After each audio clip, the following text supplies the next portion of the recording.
నమస్తే. ఇక జర్నలిస్టులపై దాడులు ప్రతిరోజు ఏదో ఒక దగ్గర ప్రశ్నించేటటువంటి జర్నలిస్టుల మీద దాడులు జరుగుతూనే ఉన్నాయి. మరి ఈరోజు తాజాగా సీనియర్ జర్నలిస్టు చిలకా ప్రవీణ్పై ఆకాశం టీవీ సోమాజిగూడ సర్కిల్ దగ్గర ఆకాశం టీవీ నందు మరి పొద్దుగాల 9:30కే గుర్తు తెలియనటువంటి వ్యక్తులు వచ్చేసేసి ఈరోజు దాడి చేశారు. మరి ప్రశ్నిస్తే దాడులు చేసేస్తారా? అసలు దాడులు చేయడం ఎంతవరకు సమంజసం? మరి గత ప్రభుత్వంలో దాడులు ఎట్లా జరిగినాయి? కొత్తగా ప్రభుత్వం మారిన తర్వాత కాంగ్రెస్ పార్టీ అధికారంలోకి వచ్చిన తర్వాత మరి దాడులు జరుగుతూ ఉన్నాయి జర్నలిస్టుల మీద. మరి ఇది ఎంతవరకు సమంజసం అని చెప్పేసి కూడా వీటిపై పూర్తిగా విశ్లేషణ చేయడానికి మరి సామాజిక ఉద్యమకారులు తెలంగాణ శ్యామ్ గారు అయితే ఈరోజు మన స్టూడియోకి రావడం జరిగింది. మరి అసలు ఈ దాడుల గురించి ఏం జరుగుతూ ఉంది ఏంటి అనేది వారి మాటల్లోనే తెలుసుకునేటటువంటి ప్రయత్నం అయితే మరి మనం చేస్తా ఉన్నాం. నమస్తే శ్యామ్ గారు. నమస్తే అండి. బాగున్నాం. ఎలా ఉన్నారు?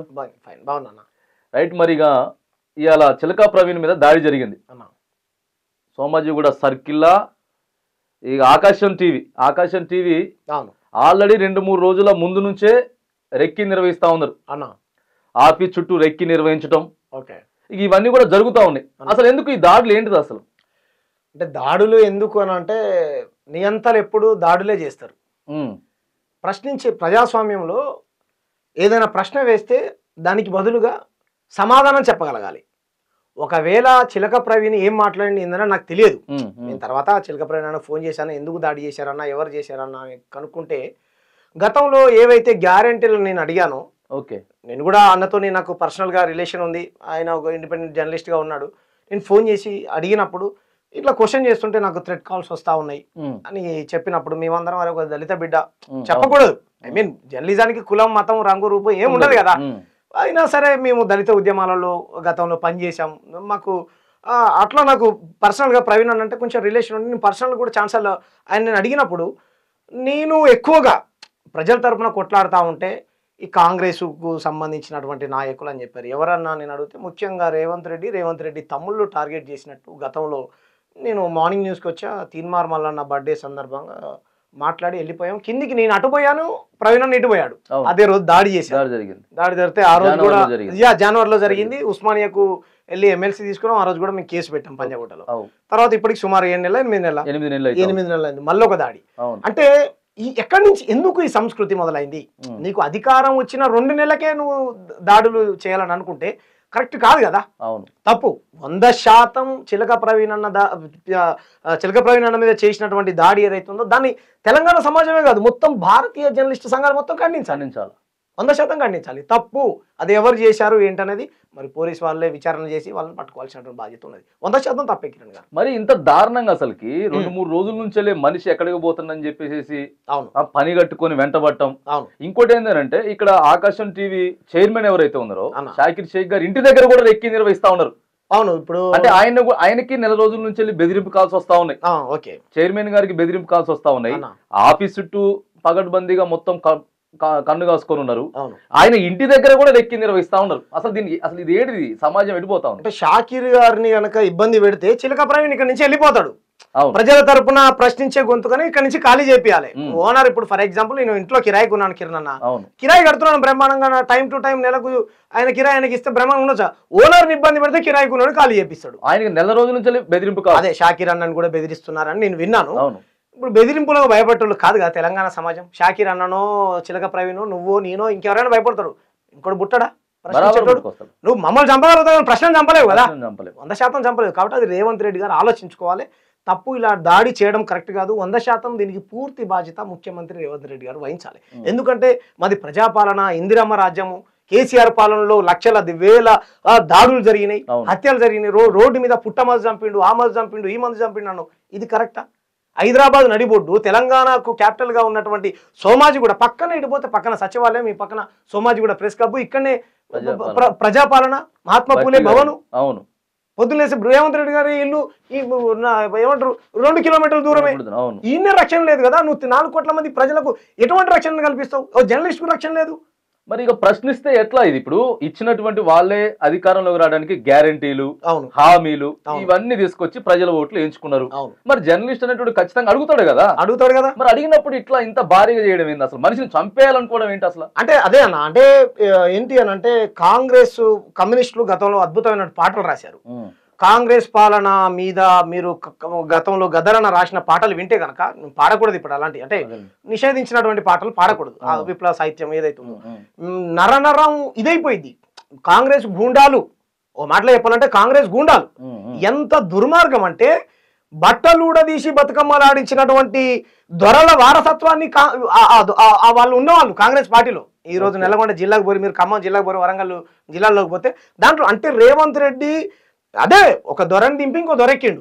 మరి ముఖ్యమంత్రి గారు ఆల్రెడీ ఎన్నికల కంటే ముందు ప్రతి ఒక్కరు ప్రశ్నించాలి, చిన్నోడి దగ్గర నుంచి ముసలోడి దగ్గర కూడా కేసీఆర్ ని ప్రశ్నించాలి కూడా ఏదైతే జర్నలిస్టులు ఉన్నారో మరి మీడియా ఏదైతే ఉందో పూర్తిగా స్వేచ్ఛ ఇచ్చేస్తున్నామని చెప్పారు. అవును, కానీ మరి ఆ చెప్పినటువంటి మాటల మాత్రానికి ఎక్కడ ఇంప్లిమెంటేషన్ చేస్తాం లేదు. అవును, పొందలేదు. అదే అంటే నేనేమంటున్నా అంటే అన్న, నువ్వు 6 గ్యారంటీలు అన్నావు, వాటి మీద ఫోకస్ చేయి.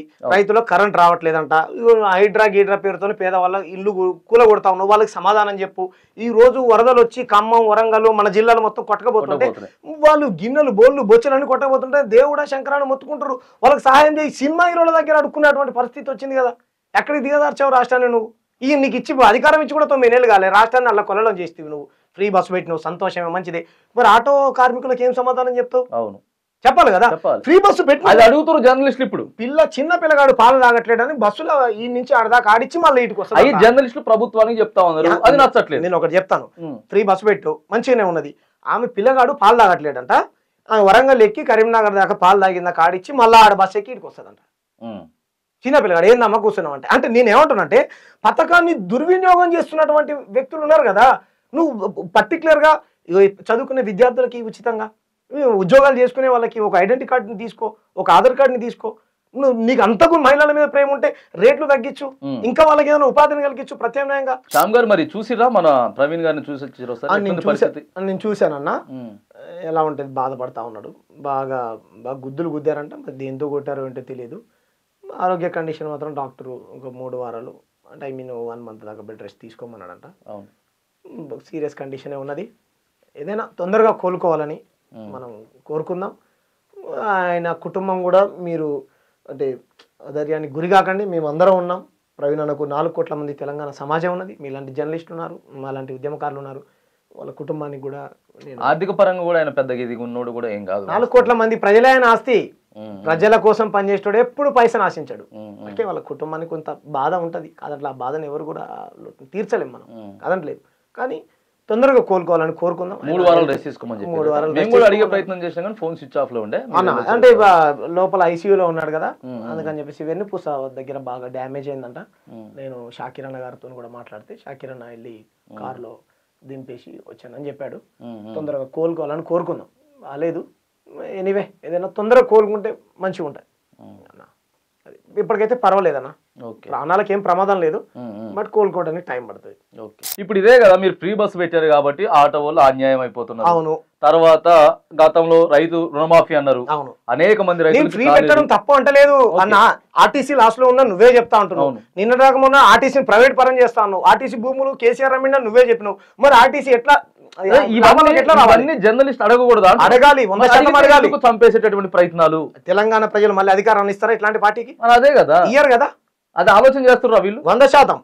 నేనేమంటున్నంటే కేసీఆర్ గారు మంచోడా చెడ్డోడా అని పక్కన పెడితే కేసీఆర్ గారు కాదనుకొని మీరు ప్రజాపాలన కేసీఆర్ ఉన్నప్పుడు ఈ దాడులు జరిగినాయి కదా. అంటే జరిగినాయి దాడులు జరిగినాయి అంటే దానికి రకరకాల రీజన్స్ ఉన్నాయి అన్న.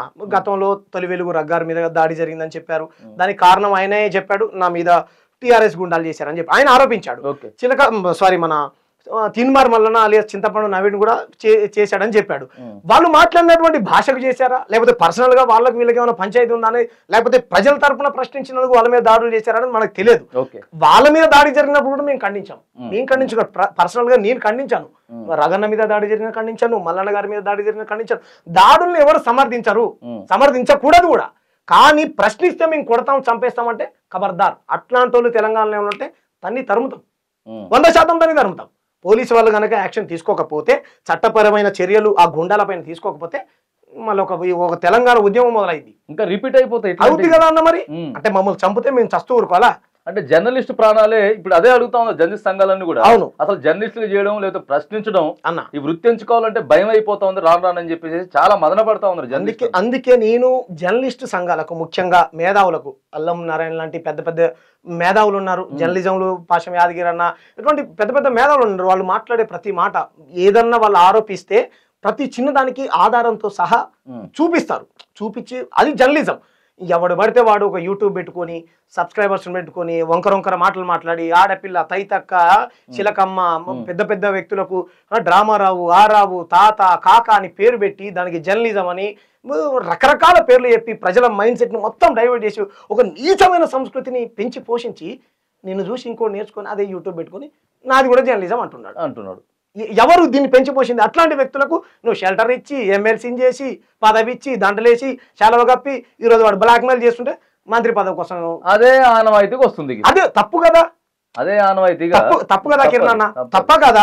ఈ రోజు మళ్ళీ ఏం కావాలి? అదే మంచి అంటారు. ఇప్పుడు నేనేమంటున్నా అంటే, నేను కాదు, ఇప్పుడు రేపు పొద్దున నన్ను కూడా ట్రోల్ చేస్తారు. ఇదే మంచి అయితే చెప్పు. ఇప్పుడు నువ్వు ఒక మాట అన్నప్పుడు నేను ఒక మాట అంటా, నువ్వు అనకుండా మంచి ఏమంటారు, మంచి డెమోక్రటిక్ వర్డ్ ని వాడు, వెళ్ళిపోతాం కదా. ప్రజాస్వామ్యమైనటువంటి మాటలు మాట్లాడుకుంటూ మీరు ఇది ప్రజాపాలన అంటే ఎట్లా? ఒకవేళ భాష అనేది దాటింది అనుకుందాం, మరి దానికి ఇట్లా దాడులు చేయడం కరెక్ట్ కాదు కదా. నేను ఏమంటున్నా, నిజంగా నీ మనోభావాలు దెబ్బతిన్నాయి అనుకో, నీ హృదయం గాయపడ్డది అనుకో, నిన్ను కొట్టాడే అనుకో, నిన్ను తిట్టాడే అనుకో, నీ మీద అసత్య ఆరోపణలు చేశాడే అనుకో, స్థానిక పోలీస్ స్టేషన్కి వెళ్ళు, కంప్లైంట్ పెట్టు.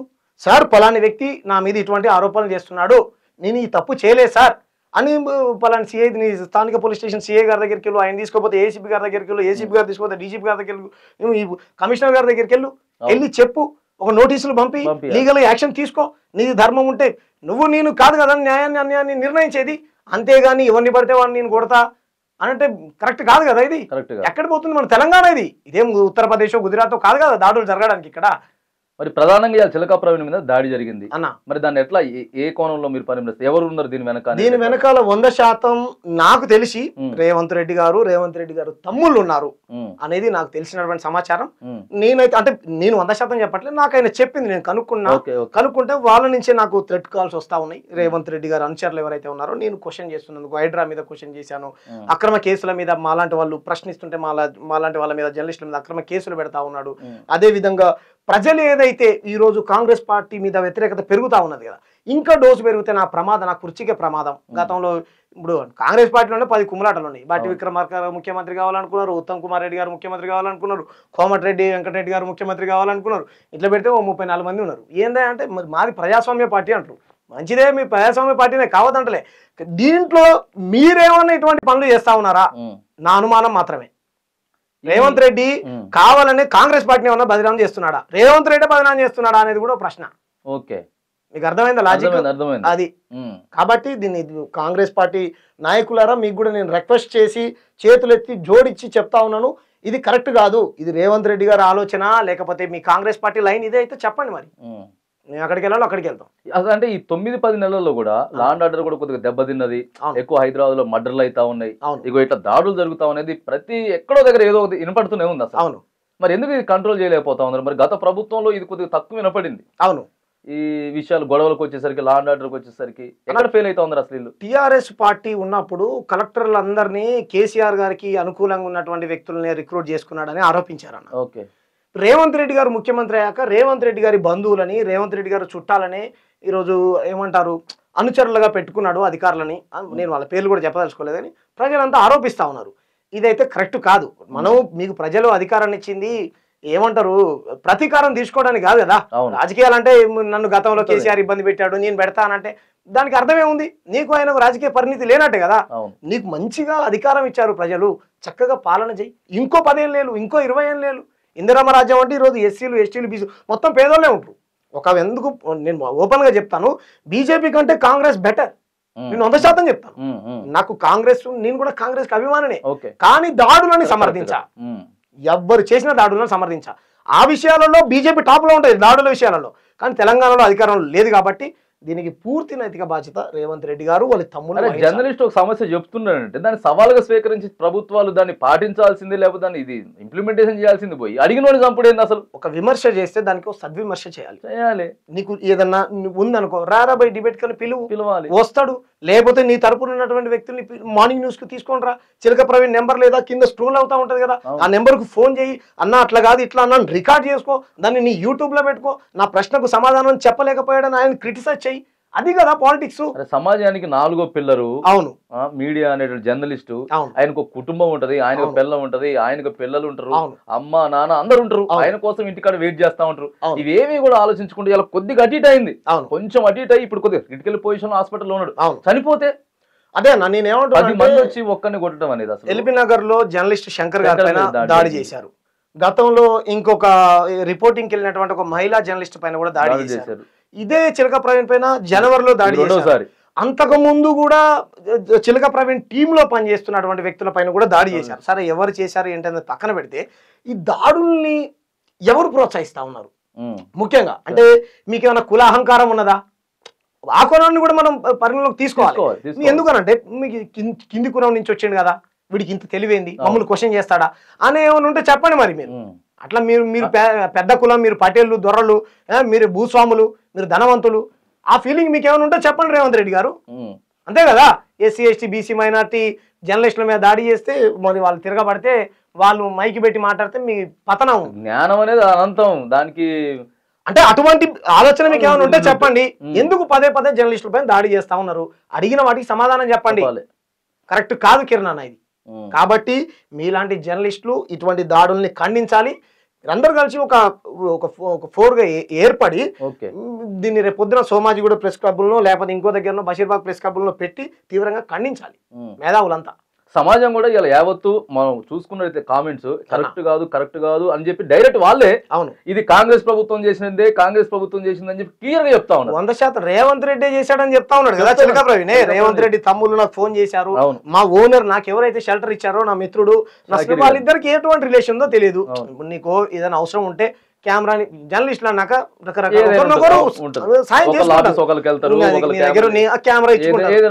ఆయనకు సహాయం చేసేటువంటి ఓనర్ షాకిర్ గారిని కూడా బెదిరించి నీకు స్టూడియో ఎలా ఉంటుందో చూస్తాం మేము, తెలంగాణ రాష్ట్రంలో మా కాంగ్రెస్ పార్టీ అధికారంలో ఉన్నది, నేను రేవంత్ రెడ్డి తమ్ముని మాట్లాడుతున్నా, నేను రేవంత్ రెడ్డి అన్నని మాట్లాడుతున్నా, కొడంగల్ నుంచి మాట్లాడుతున్నా, నువ్వు ఎక్కడి నుంచి మాట్లాడితే మనిషిని బెదిరించే అధికారం ఎక్కడిది? వాటి నాన్సెన్స్, ఇది ఎక్కడ సంస్కృతి? ఆఫీస్ పెట్టుకోవద్దా, ఆకాశం టీవీని తీసేయాలి, చైర్మన్ ఇబ్బందులు పెట్టాలి, అదే ఇవన్నీ కూడా జరుగుతున్నాయి. మరి రేవంత్ రెడ్డి గారికి అనుకూలంగా పనిచేసేటువంటి టీవీలను ఎవరు తీసేయాలి? మరి ఎవరు తీసేయాలి? అయ్యా బాంచే నా దగ్గర డబ్బులు లేవు అని మన ప్రజాపాలన వస్తే బాగుంటదని చెప్పినప్పుడు రూపాయి కూడా తీసుకోకుండా ప్రజలు ఓట్లేశారు కదా. అదే కేసీఆర్ ఉన్నప్పుడు కూడా ఇదే ఆకాశం టీవీ ప్రశ్నించింది అన్న, ఇవాళ రేవంత్ రెడ్డి వచ్చిన తర్వాత కూడా ప్రశ్నిస్తుంది. అవును, మరి ఆ రోజేమో ఓకే రైట్ వెరీ గుడ్ అని చెప్పారు, ఇవాళేమో మళ్ళీ వ్యతిరేకంగా దాడులు చేసే ప్రయత్నం. అంటే మీరు జోకట్లేదు కదా, రేవంత్ రెడ్డి గారు ఏం చేసినా జోకాలే, గ్యారంటీలు అడగొద్దు, ఇచ్చినటువంటి గ్యారంటీలు ఏవైతున్నాయో గ్యాస్ కానీ లేకపోతే ఫ్రీ బస్సు కానీ ఇంకోటి కానీ వగేరా ఏదైతున్నాయో అవన్నీ మీరు అడగొద్దు. అడిగిరు అనుకో, అడుగుతావు షాకిర్ నన్ను అని, షాకిర్ ఓనర్ని ఇబ్బంది పెడతారు, ఆకాశాన్ని అవసరమైతే పైన ఆకాశాన్ని కూడా ఇబ్బంది పెడతారు. అంత నీచమైనటువంటి సంస్కృతి ఈ తెలంగాణలో ఎక్కడా లేదు. నేను దయచేసి చెప్తా ఉన్నాను తెలంగాణ ప్రజలారా, వచ్చిన 1 yearకే ఇన్ని దుర్మార్గాలు, ఇది ప్రధానంగా వచ్చినటువంటి 10 నెలల్లోనే ఇంత దుర్మార్గం ఏంటిది అనేది. వచ్చిన 1 yearకే కేసీఆర్ గారు మంచో చెడో అండి, నాకైనా పర్సనల్ గా కేసీఆర్ గారు అంటే చాలా అభిమానం, గౌరవం. నేనేం టీఆర్ఎస్ పార్టీ కాదు, నేను ఏ పార్టీ నుంచి పోటీ చేసినా కూడా మీకు తెలుసు, నేనప్పుడు ఆ పార్టీలో లేను. కానీ అంటే కేసీఆర్ గారు ఉండొచ్చు, ఆయన కూడా ఏదైనా ఉంటే పర్సనల్ గా ఏదైనా ఉంటే ఉండొచ్చేమో, కానీ ఎప్పుడు కూడా దాడులని ఆయన ప్రోత్సహించడం కాదు 100% కాదు. ఎందుకంటే ఆయన ఉద్యమకారుడు. తెలంగాణ ఎప్పుడైతే ఉద్యమాన్ని మొదలు పెట్టాడో మా వెనక ఏముందో కేసీఆర్ కి లోపలే మనసులో ఏముందో పక్కకు పెడితే అంతే, దాడులు పబ్లిక్ గానే మాట్లాడతాడు కదా, పబ్లిక్ నాకంటే ఎక్కువ తెలుసా అని అంటాడు. అది కొంతమంది నచ్చకపోతుంది, జనరల్ గా మాట్లాడుకుందాం. రీసెంట్ కూడా మనం చూసుకుంటే రేవంత్ రెడ్డి గారు ఎప్పుడు మన పాడి కౌశిక్ రెడ్డికోను ఆ తర్వాత వాళ్ళ ఎమ్మెల్యే అరికపూడి గాంధీకి జరిగినప్పుడు సీదా మా వాళ్ళ ఇంటికి పోయారు, నువ్వు వస్తావారా అంటే ఆయన రాలేదు, మేమే ఇంటికి మా వాళ్ళ ఇంటికి పోయి కొట్టిర్రు, లేకపోతే పేగులు తీసి మెల్లేసుకుంటా లేదా పండబెట్టి తొక్కుతా, ఇంత దారుణంగా అయితే కేసీఆర్ మాట్లాడితే వేరే విషయాలు మాట్లాడేటాడు. అరే సీదా మరి ఇంత దారుణంగా మాట్లాడే అర్థం కాని. అదే ఆ విషయాల్లో కూడా రేవంత్ రెడ్డి గారి ఇన్వాల్వ్మెంట్ ఉన్నది. ఈరోజు ఎక్కడైతే గొడవ జరిగిందో అరే ఒక ఇద్దరు ఎమ్మెల్యేలు ఇంతకుముందు ఎమ్మెల్సీగా చేశాడు ఇద్దరు ఎమ్మెల్యేలు కొట్టుకునేటువంటి పరిస్థితి తెలంగాణలో క్రియేట్ చేశారంటే ఎక్కడున్నది ప్రజాస్వామ్యం? అదే వచ్చింది. నువ్వు రా మీసమ్మలు వేసుకొని రా ఖబర్దార్ అని ఒక తొడ కొడుతున్నావు, ఇంకొక ఆయన ఇంకో తొడ కొడుతున్నావు. ఒక ఎమ్మెల్యే నువ్వు ఒక ప్రజా ప్రతినిధివే, నువ్వు తొడలు కొట్టి మీసాలు కొట్టుకొని మీరు కొట్టుకునేటువంటి సంస్కృతి ఏం చేస్తుంది ఇక్కడ ఉన్నటువంటి పోలీస్ డిపార్ట్మెంట్? ప్రతి విషయంలో కూడా రెచ్చగొట్టేటటువంటి వ్యాఖ్యలే కనపడతా ఉన్నాయి. ఇది ప్రజాస్వామ్యం ముఖ్యమంత్రి స్థాయిలో ఉన్న వ్యక్తి. అవును, 100%. నేను ఎవరైనా దీన్ని ఖండించాల్సిందే. ఈ సంస్కృతి మంచిది కాదు. దయచేసి మీరు ప్రశ్నలు ఏదన్నా ఒకవేళ వేస్తే దానికి సమాధానం చెప్పండి.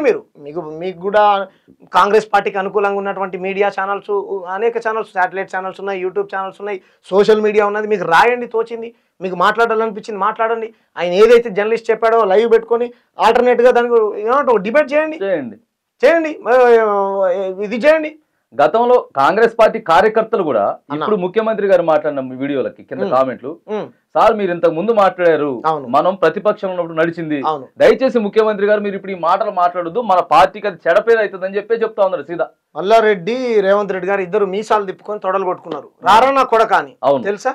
ఇదే భూపాలపల్లి సభలో రేవంత్ రెడ్డి గారు అరే రారా నా కొడక అని జిప్సీ వ్యాన్ ఎక్కి ప్రచార రథం ఓపెన్ జీప్ లో తొడలు కొట్టి మీసాలు మేలేశాడు. ఒక ముఖ్యమంత్రి స్థాయిలో ఉన్నటువంటి వ్యక్తివి. సరే ఓకే, అప్పుడు ఏ సందర్భంలో అన్నాడు అనేది పక్కన పెడదాం. అంటే నీకు ఆవేశం కలిగినప్పుడు అన్నావు, అది తప్పలేదు, నేను కాదంటలే. ఒక్కసారి 2 సార్లు, ఇప్పటికి 2 సార్లు చిలక ప్రవీణ్ని చంపాలని చూశారు కదా. ఏమంత పాపం చేశాడు ఆయన? ఏమంత నేరం చేశాడు ఆయన? ఏమైనా మర్డర్ చేశాడా? ఏమంటారు ఇంకేమైనా దొంగతనం చేశాడా? ఏమైనా దోపిడీ చేశాడా? అరే నువ్వు ప్రజల తరపున ప్రశ్నిస్తున్నావు, ఛానల్ పెట్టుకున్నాడు, కొట్లాడుతున్నాడు, ప్రజల మాట్లాడుతున్నాడు. మహిళలకు 2500 ఎత్తున్నావు, ఆర్టీసీ బస్సు పెట్టినావు, అవును, డ్రైవర్లు కండక్టర్లు ఇబ్బంది ఒకటన్నా. నేనేం చెప్తున్నా, మార్నింగ్ న్యూస్ లో వచ్చిన వార్తలు నేను చదివి వినిపిస్తాను తప్ప సొంతంగా వార్త రాయడు కదా. ఈయన పేపర్లే రాసిండు అనుకుందాం. ఫర్ ఎగ్జాంపుల్ ఈనాడు పేపర్ ఈయనదా? ఆంధ్రజ్యోతి పేపర్ ఈయనదా? V6 పేపర్ ఈయనదా? పోనీ లేకపోతే నమస్తే తెలంగాణ ఈయనదా? ఆయన పేపర్లే అనుకుందాం కొద్దిసేపు. మీరు అన్నట్టు ఆయన సొంత కవిత్వం చెప్పండి. ఈ అన్ని పేపర్లు అయితే కాదు కదా, అన్ని పేపర్లు చదువుతుండు కదా. ఇప్పుడు ఒక పేపర్ ను ఓ జర్నలిస్ట్ సరే చిలక ప్రవీణ్ చంపగలుగుతాడు. ఆగిది ఈ రోజుతోటి ఆగదు. నేనేమంటున్నా, ఇదే రేవంత్ రెడ్డి గారి మీద, ఇదే కాంగ్రెస్ పార్టీ మీద అన్న ప్రశ్నించడం ఆగుతుందా? ఒక్కటన్నా, నువ్వు నేను రేవంత్ రెడ్డి చిలక ప్రవీణ్ ఎవ్వరు శాశ్వతం కాదు ఈ భూమికి. ఓకేనా? ప్రశ్న నీతో మొదలవ్వాలి, నాతో మొదలవ్వాలి.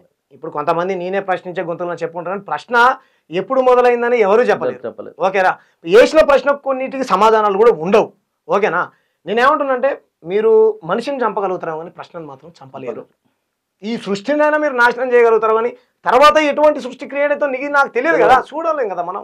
కాబట్టి చంపాలనే ఆలోచన మాను. అవివేకం అంట, అవివేకం, మూర్ఖత్వం, తప్పది. అది మీ అటువంటి ఆలోచన మీకు ఎవరికైనా ఉంటే మీ విజ్ఞతగా వదిలేయాలి. అట్లాంటి ఆలోచన పెట్టుకోకండి, దానికి సమాధానం చెప్పగలగండి. నేను అదే చెప్పాను ఇంతకుముందు, ఆర్టీసీలో లాస్లో ఉంది. ఎందుకు లాస్లో ఉంది? దాన్ని అడుగు. ఇవాళ అమ్మాలనుకుంటున్నావు, నువ్వు ఉచితంగా ఫ్రీ బస్సు పెట్టినావు, ఆల్టర్నేట్ గా వెతుకు. ఎట్లా ఈరోజు సినిమా హీరోల దగ్గర మహేష్ బాబు వచ్చి డబ్బులు ఇవ్వాల్సినటువంటి పరిస్థితి వచ్చింది. ఎందుకు వచ్చింది? వరదలు వచ్చినారా నాయన? చంద్రబాబు నాయుడు తమ్ముళ్ళు 100 కొట్టండి 50 కొట్టండి అని అనుకుంటారు. హైడ్రా మీద ఉద్దేశం అది నువ్వు రెవెన్యూ పెంచే ప్రయత్నం చెయ్యి. ఇండస్ట్రీస్ పెట్టు, ఫార్మా ఇండస్ట్రీస్ పెట్టు, ఏమంటారు ఐటీ ఇండస్ట్రీస్ పెట్టు, ఉపాధి కలిగించు. అప్పుడు కదా మేమే దండేసి దండం పెడతాం. అది కదా ప్రజలకు. చిలక ప్రవీణ్ అయినా నువ్వైనా నేనైనా కోరుకునేది అంతే కదా. ఉపాధి కలిగితే కడుపు ఇంత బోధించడు కార్మికుడు. పేదవాడి కోసం కాంగ్రెస్ పార్టీ అంటే పేదవాళ్ళ. హైదరాబాద్ లో రేవంత్ రెడ్డి గారు కొత్తగా హైడ్రా తీసుకొచ్చారు కదా, దాని మీద మీ అభిప్రాయం ఏంది? అసలు ఉద్దేశం హైడ్రా మంచిదే, నేను కాదంటలేదు. కానీ ఇక్కడ వచ్చిన సమస్య ఏంటంటే, నువ్వు గాజుల రామారంలో 5000 ఇండ్లు కట్టి అక్కడ వదిలేసావు. ఈ సూరారం బాచిపల్లిలో కొన్ని 100 ఇండ్లు కట్టి అక్కడ ఉన్నాయి. ఓకేనా? అవి అట్లా పడవబడి ఉంటున్నాయి. వాళ్ళని పంపించి అక్కడ ఖాళీ చెప్పిన ఉంటాయి కదా. ఇల్లు కట్టించినాక వాళ్ళని ఖాళీ చెప్పిన ఉంటాయి కదా. మీకు చిన్న ఎగ్జాంపుల్ చెప్తాను. జనతా గారి సినిమాలో ఆయన పేరు ఏం పేరు ఉంటుంది, పెద్ద మనిషి ఉంటాడు. ఓ పెద్ద రియల్ ఎస్టేట్ వ్యాపారి ఉంటాడు. అవును. మీ పేదవాళ్ళు గుడిచెల్లి బస్తీ మొత్తం ఖాళీ చేస్తే పక్కన వాళ్ళకి ఇల్లు కట్టిస్తామంటే, ఇక్కడ పెద్ద టవర్స్ కట్టుకుంటున్నాం మేము, మై హోము, వంశీరామ్ బిల్డర్స్, జేబేరి లాంటి టవర్స్ కట్టుకుంటాం మేము. ఈ బస్తీ ఖాళీ చేసి గవర్నమెంట్ ప్రాజెక్ట్ అది, ఒక ప్రైవేట్ కాంట్రాక్టర్ వస్తాడు. ఇక్కడ చెప్తాను సింపుల్గా, రేవంత్ రెడ్డి గారు కూడా ఓకే ఎఫ్టీఎల్ కింద ఉందా, బఫర్ జోన్ కింద ఉందా అని పక్కన పెడితే అవన్నీ ఖాళీ చేయించుండు, మంచిదే, చట్టం తన పని తను చేసుకోబోతుంది అంటుండు, చేయాలి, కాదంటలేదు. కానీ వాళ్ళని నువ్వు ఇల్లు కట్టేయకుండా ఖాళీ చేపిస్తే మరి అడిగిపోవాలి. ఇందిరమ్మ రాజ్యం వంటివి, స్వాతంత్రం తెచ్చి మీరేమంటివి, మీరేమి కాదంటలేదు. ఏమంటారు స్వాతంత్ర ఏమంటారు కాంగ్రెస్ పార్టీని దేశాన్ని ఎప్పుడైతే స్వాతంత్రం వచ్చిందో 70 ఏళ్ళు మీరే అధికారంలో ఉంటుంది. ఇన్నేళ్లలో ఇంకా నిరుపేదలకు ఇల్లే లేకపోయా. దానికి కారణం ఎవరు అంటే నీ తప్పును నీ ఏలుతో నీకంటేనే పొడుచుకుంటున్నావు నువ్వు ప్రత్యామ్నాయంగా వాళ్ళకి ఇల్లు కట్టించి అప్పుడు ఖాళీ చేపి హైదరాబాద్ బాగుంటుంది చెరువులు వస్తే వరదలు కుంటలు అన్ని మునిగిపోతున్నాయి కొట్టింది తక్కువ పేద మధ్య తరగతులు ఎక్కువ మల్లారెడ్డి ఎందుకు కొట్టవు సూరారంలో ఉన్నటువంటి మల్లారెడ్డి అక్రమంగా కట్టిన చెరువులు అని రేవంత్ రెడ్డి గారు ఆరోపణ చేశారు కదా 100 ఎకరాలు కబ్జా చేశాడు మల్లారెడ్డి బ్రాండ్ నేను చూపిస్తాను గుండ్లపోచంపల్లి సూరారము బాచిపల్లి మొత్తం మల్లారెడ్డి మొత్తం కబ్జా చేశాడు మల్లారెడ్డి అట్లనే ఉన్నాయి అదే చెప్పారు రేవంత్ రెడ్డి గారు మల్లారెడ్డి గారు భూమ తక్కువ తింటాడు భూములు ఎక్కువ తింటాడు అన్న అవును మరి భూములు తిన్నాడు కదా ఏది చికం భూములు పోడు భూములు బంజర భూములు అన్నాడు కదా మల్లారెడ్డి దగ్గర ఉన్నటువంటి భూములు ఎవరు లేవు మొత్తం చెరువులలో కట్టిండు పదాయి కూల్చండి పల్లారాజేశ్వర యూనివర్సిటీ అంటే ఇక్కడ చూడండి మీరు పల్లారాజేశ్వర్ రెడ్డి అన్నారు మీరు రెడ్డి కూల్చడు ఆయన పేరేం పేరు మల్లారెడ్డి కూల్చడు ఇంకో రెడ్డి ఉంటాడు ఆ రెడ్డి కూల్చడు ఇంకో రెడ్డి ఉంటాడు ఆ రెడ్డి కూల్చడు అలాగే అనుకోవాల్సి వస్తుంది ఈ రోజు నువ్వు పేదవాళ్ళ ఇల్లు కూల్చి ఆ రెడ్డి ఇల్లు కూలకపోతే 100% జనాలు అదే అంటున్నారు నేను చెప్పేదా డైరెక్ట్ వాళ్ళ నోటి మాటలతో చెప్తున్నారు ఇప్పుడు చెప్తున్నారు అదే నేను చెప్పుడు కాదు రేవంత్ రెడ్డి గారే ఆరోపించారన్నా రేవంత్ రెడ్డి గారు ఏమన్నారు ఖబర్దార్ బిడ్డ మల్లారెడ్డి గుర్తుపెట్టుకో వచ్చేది మా కాంగ్రెస్ ప్రభుత్వమే వచ్చిన తర్వాత జేసీబీలు పెట్టి లేపేస్తా అన్నాడు మీరు ఆరోపించినటువంటి మాటలే కదా సార్ మేము కూడా చెప్పేది గుర్తు చేసేది అంటే ఈ రోజు నీకు మల్లారెడ్డికి ఏమైనా లోపాయికార ఒప్పందం ఉన్నదా చెప్పండి తప్పు కదా కాబట్టి నేను 100% అన్న ఏదన్నా నువ్వు తీసుకొచ్చావు హైడ్రా తీసుకొచ్చావు మంచిదే కానీ అందరికీ ఈక్వల్గా దాన్ని ఇంప్లిమెంట్ చేయి పేదోడికి ధనవంతుగా ఒకలా కాదు పేదోడి ఇల్లు కూల్చదు నాటే కరెక్ట్ కానీ ఈరోజు తెలుగు ప్రవీణ్ మీద దాడి జరిగిందన్న వెంటనే అన్న తెలంగాణ శామ్ ఎక్కడుండో తెలియదు కానీ అన్న వెంటనే సోషల్ మీడియాలో వీడియో వైరల్ అయిపోయింది ఏంటి అసలు అంత ఇది ఒక ఉద్యమకారుడు ఓకే కానీ అంత రెస్పాండింగ్ అనేది ఎంతో మంది ఉన్నారు అన్న నేను బాగా రెస్పాండ్ అయ్యారు రేవంత్ రెడ్డి గారి మీద దాడి చేసినా నేను ఖండిస్తాను మీరు గుర్తుపెట్టుకోండి రేవంత్ రెడ్డి గారు బయటోడు కాదు కదా తెలంగాణ బిడ్డ అది మన బాధ్యత అన్న తెలంగాణలో ఏ బిడ్డ పైన దాడి జరిగినా తెలంగాణ శామ్ ఖండిస్తాడు నా ఇంటి పేరున నా ఒంటి పేరుగా మార్చుకున్నాను నేను నా తెలంగాణలో ఉన్నటువంటి 4 కోట్ల ప్రజలు తిండి కడుపు నిండా తినాలి మంచి బట్టలు వేసుకోవాలి మంచి ఉద్యోగం చేసుకోవాలి అందరూ బాగుండాలని కొట్లాడి 4 కోట్ల మంది విద్యార్థులు మీ ప్రాణాలు కోల్పోయి మన కోసం ఈరోజు ఏమంటారు మన కష్టపడితే తెలంగాణ వచ్చిందన్న దుఃఖం వస్తుంది వాళ్ళ త్యాగాలు తెలుసుకుంటే అటువంటి తెలంగాణలో ఇంకెవడు రావద్దు ఇంక ఆంధ్ర వాళ్ళ పెత్తనం ఉండకూడదు ఓకేనా గుజరాత్ తోటి పెత్తనం ఉండకూడదు అని చెప్పేసి మనం తెచ్చుకొని మన పరిపాలన మనం చేసుకుందాం అని అనుకున్నాం నల్లదమ్ములాగా మనకి ఏదైనా విభేదాలు ఉంటే ఉండొచ్చు కానీ కొట్టుకునే అటువంటి ఇది లేదు కదా ఒక్క తల్లి కడుపున పుట్టిన కొడుకులు ఉంటారు ఇద్దరు ఎంత కొట్టుకున్నా సరే తెరాలు గరిచి ఉంటాం మనం కానీ ప్రాణాలు తీసుకునే అంత పగలు లేవు కదా మనకి తప్పు కదా చిలక ప్రవీణ్ మీద దాడి జరిగిన కిరణ్ మీద దాడి జరిగిన రేపొద్దున ఇదే నరేంద్ర మోడీ రేవంత్ రెడ్డి మీద దాడినా నరేంద్ర మోడీ ఖబర్దార్ అంటాం మేము అది నా క్యారెక్టర్ కాదు తెలంగాణలో ఉన్నటువంటి ప్రతి బిడ్డ గుణం ఇదే మరి ఇటువంటి ఆలోచనలు వచ్చినోడైతే తెలంగాణలో పుట్టినోడు కాదు అది ఎవరికి వచ్చిందో మనకైతే తెలియదు పోలీసు వాళ్ళు ఇన్వెస్టిగేషన్ చేసి పట్టుకోవాలి నాకు తెలిసి కిరాయి గుండాలు అయి ఉంటారు వాళ్ళు ఇక్కడ వాళ్ళు కాదు ఏ జర్నలిస్ట్ మీద ఆఖరికి బీజేపీలో ఉన్నటువంటి వాళ్ళు కూడా గతంలో మునుగోడులో జరిగినప్పుడు ఉత్తరప్రదేశ్ గుజరాత్ నుంచి వచ్చి దాడులు చేశారు ఉప ఎన్నిక వచ్చింది కదా మునుగోడులో అప్పుడు నేనేమంటున్నా అంటే ఎక్కడికో మన తెలంగాణని ప్రమాదంలో పడేయబోతా ఉన్నారు దీని వెనకాల ఏదో దాగి ఉన్నది మేధావులంతా పసిగట్టాలి మన తెలంగాణను మనం కాపాడుకోవాలి 100%. రైట్ ఇక శ్యామ్ గారు ఫైనల్ గా సోషల్ మీడియాలో యాక్టివ్గా ఉంటారు సామాజిక ఉద్యమకారులుగా మరి ప్రశ్నించేటువంటి గొంతుకలు జర్నలిస్టులపై దాడి చేయాలనుకునే వాళ్ళకి ఇప్పటివరకు దాడి చేసిన వాళ్ళకి ఏం చెప్పబోతా ఉన్నారు ఫైనల్ గా అసలు మీరు దయచేసి ఎవరైతే జర్నలిస్టులు ఉన్నారో మీరు క్వశ్చన్ చేయండి మీరు లేకపోతే ప్రజలకు సమాచారం ఎట్లా పోయింది నేను యోచన అన్న అద్భుతమైన పాట రాసిండు నేను పాటలు కూడా పాడతా కాబట్టి నాకు పెన్ను గన్ను కంటే పెన్ను చాలా గొప్పది అని ఒక పాట రాస్తాడు నాకు గుర్తుకు రావట్లేదు నేనేమంటున్నా అంటే రేవంత్ రెడ్డి ఇవాళ ఉంటాడు రేపు పోతాడన్నా కానీ జర్నలిస్ట్ ఎలా కాలం ఇక్కడ ఉంటాడు శ్యామ్ ఈ రోజు ఉంటే రేపు ప్రభుత్వం మారినా కూడా జర్నలిస్ట్ ప్రజల కోసం మరి మాట్లాడతాడు కేసీఆర్ రేవంత్ రెడ్డి ఆ విషయం అవును ఈ రోజు ఇండిపెండెంట్ గా ఉన్నటువంటి జర్నలిస్టులు కొంతమంది పేర్లు చెప్పకూడదు కానీ ఒక అక్క తప్పుగా చెప్పకండి ఈరోజు దామగుండం అడవి ఉన్నది దామగుండం అడవి మొత్తం కేంద్ర ప్రభుత్వం ఏదో ప్రాజెక్టు పేరుతోని ఈరోజు దాన్ని పొతం పెట్టాలని అనుకుంటే ఒక్క జర్నలిస్ట్ స్పందిస్తే మొత్తం రాష్ట్ర ప్రజలు మొత్తం కనిపించి తోక ముడిచింది కేంద్రం ఒక జర్నలిస్ట్ ఇండిపెండెంట్ కు నిజాయితీ కలిగినటువంటి జర్నలిస్టు అలా ఉంటే ఆ మాటని కోట్లాది మంది నమ్మారు ఆ పేరు చెప్పడం ఒక ఛానల్ కరెక్ట్ కాకపోవచ్చు చెప్తున్నాను అంటే అది జర్నలిస్ట్ అంటే ఒక జర్నలిజం ఉన్నటువంటి పవర్ అది అంత నిజాయితీగా ఉండాలి జర్నలిస్ట్ అనేవాడు. క్వశ్చన్ చేయాలి, తప్పులేదు. ఆమె ఎవరికి భయపడదు. మీ అందరం ఎందుకున్నాం? ఆమె కోసం ప్రాణాలు కూడా సమాజం కూడా ప్రశ్నించేటోడికి తోడుగా నిలబడాలి. ఉంటది, 100% ఉంటది. ఆకాశ మీడియాకైనా ఉంటది, యూ న్యూస్ కైనా ఉంటది, తెలంగాణ 4 కోట్ల మంది ప్రజల తరపున క్వశ్చన్ చేసే ఏ జర్నలిస్ట్ కైనా ఉంటది. నాలంటోళ్ళు 100% ఉంటారు. అలా లేకపోతే ఈ 4 కోట్ల మంది ప్రజల కోసం శ్రీకాంతాచారి అగ్గిపులాంటి పెట్టుకుని చచ్చిపోయేటోడా? కృష్ణన్న ట్రైన్కి ఎదురు ఉరికేటోడా? కాదు కదా. మన కానిస్టేబుల్ శ్రీనివాసు ఆంధ్రలో ముందు లక్షల సభలో జై తెలంగాణ పోయేటోడా? అది మన రక్తంలో ఉందన్న, అది మన మంచితనం. మనం ఈ నేలన్నా ఈ ప్రాంతం అన్న మనకు అంత ప్రేమ. దీన్ని ప్రేమించి చూడు, దీన్ని ప్రేమించి చూడు. నువ్వు ఎవరి మీద దాడులు చేయవు. ఈ నేలను ప్రేమించి చూడు. తెలంగాణ చిలక ప్రవీణన్నమేనే కాదు, ఎవరి మీద దాడి జరిగినా ఖండిస్తాడు. ఈ దాడులు కరెక్ట్ కాదన్న. దీనికి పూర్తి బాధ్యత రేవంత్ రెడ్డి వహించాలి. ఈ దాడులు కరెక్ట్ కాదు, ఇంతటితో ఆపేయండి. ఓకే, ఇది కరెక్టా? మీరు చెప్పండి, ప్రెస్ మీట్ పెట్టి చెప్పండి రేపటి నుంచి. కాంగ్రెస్ వాళ్ళు బీజేపీ కదా దాడులు జరిగే దాని మీద కూడా ముఖ్యమంత్రి స్థాయిలో ఉన్న వ్యక్తి ఖచ్చితంగా రాష్ట్రంలో జరిగింది కాబట్టి అంతే కదా అన్న, స్పందించాలి. 100% స్పందించాలి. మేధావులు మాట్లాడాలి. సోషల్ మీడియాలో యాక్టివ్ గా ఉన్నటువంటి వ్యక్తులు మీకు తోచింది రాయాలి, ప్రభుత్వాన్ని క్వశ్చన్ చేయాలి. ఈ రోజు సమాజం కోసం పనిచేస్తున్నటువంటి యూట్యూబ్ ఛానల్స్ కు మాలాంటి వాళ్ళు అండగా నిలవాలి. వివిధ రాజకీయ పార్టీలు, కాంగ్రెస్ పార్టీలో ఉన్న వాళ్ళు కూడా చాలా మంది ఖండించారు. దాడులు కరెక్ట్ కాదని ఖండించాలి. ముఖ్యంగా ఏం చేశాడు చిలక ప్రవీణ్? పూర్వపాటన చచ్చిపోయింది అనుకో, ఎవరు దానికి బాధ్యత? అదే కదా, పిల్లలు ఏం కావాలి? కొద్దిగా అటు అయిపోయింది, లేకపోతే దారుణం పరిస్థితి. ఈ రోజు తప్పు కదా, ఇది రెండోసారి. మొన్ననో ముక్కు మూతి అంత వరకు ప్రెగ్నెంట్ తో ఉన్నటువంటి మన జర్నలిస్ట్ శంకర్ దుఃఖపడ్డది. ఆయన చచ్చిపోతే ఆయన పిల్లలు ఏం కావాలి అంటే మిమ్మల్ని క్వశ్చన్ చేస్తే మిమ్మల్ని చంపుతారా? అరే చట్ట ప్రకారం ఇదే గతంలో ఇటువంటి వంకర మాటలు అంటే మీరు అంటున్నారు కదా, నేను విన్నాను. వాడు మాట్లాడే భాష ఓకే, వాళ్ళ వర్షంలో మాట్లాడదాం. వాడు మాట్లాడే మాట కరెక్ట్. కొట్టారా? గతంలో ఎవరైతే ఇటువంటి మాటలు ఆ వ్యక్తులను కొట్టారా? కొట్టలేదు కదా, చట్ట ప్రకారం పోయారు కదా. ఆ విధంగా పోనీ మీరు, నేను వద్దట్లేదు కదా. చట్టాన్ని నువ్వో నేనో ఆశ్రయించొద్దంటే పోకుండా ఉండలేరు కదా. ఎవరైనా పోవచ్చు, పోవచ్చు. పోయి కేసులు పెట్టు, పంపించు, లీగల్ యాక్షన్ తీసుకో. నేను కూడా వస్తాను దానికి. న్యాయం ఎట్టుంటే అటువైపు ఉంటాను నేను. తప్పు కిరణ్ అన్న, అంతే 100% తప్పు. ఇట్లా చేయకండి, దయచేసి చేయకండి. ఎందుకు రేపు పొద్దున మీరు చంపేశారండి, వాళ్ళ ఇంట్లో పుట్టిన వాళ్ళ అన్నో తమ్ముడు వాళ్ళ పిల్లలు ఆగమవుతారు. మళ్ళీ చంపుతావా అని మళ్ళీ వస్తారు. ఇదే వస్తారు, అదే కుటుంబం నుంచి కూడా రావచ్చు. తప్పు కదా. అంటే ఇది రాయలసీమ ఫ్యాక్షనిస్ట్ లా.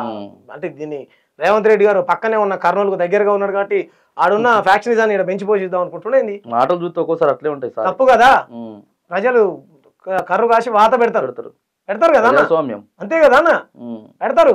ఇది మీ తెలంగాణ అంటే పవిత్రతకు నిలువెత్తు నిదర్శనం. అటువంటి తెలంగాణను పాడు చేయకండి. మీకు అధికారం ఇచ్చారు ప్రజలు, చక్కగా పరిపాలన చేయండి. ప్రజలు అడిగిన వాటికి సమాధానం చెప్పండి.